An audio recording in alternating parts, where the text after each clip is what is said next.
You have the Vortex ZG65.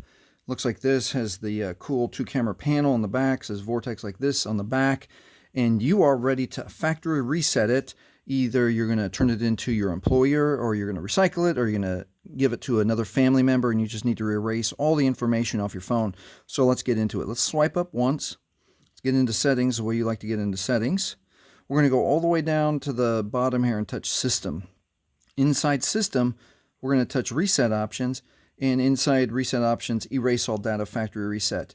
This will erase all data from your phone's internal storage, including your Google account, apps, settings, download apps, music, photos, and other user data. So the only thing it does not erase is your Google account if you've logged in with your Google account, and especially if you've turned on Find My Device. So if you want to be able to reuse this phone easily without having to log back in with your Google information, back out, go back one more time. So we're back into settings, and this time we're going to go to security. Touch security, and here we have it, Find My Device.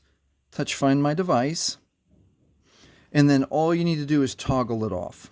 Okay?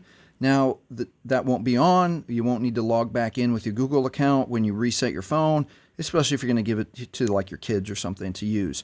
Okay, let's back out of this, and let's go back to Settings. Inside Settings, touch System. Inside System, touch Reset Options. Erase all data. Understand that it's going to erase everything, all of your personal information. It will be reset just like you got it out of the factory. And now we can touch Erase All Data.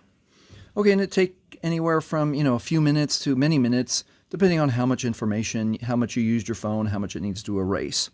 All right, if this has helped you, please like, please subscribe. Thanks for watching. Hey, and if you're still going to use your phone, your ZG65, watch this video next to see how to speed it up. It really works.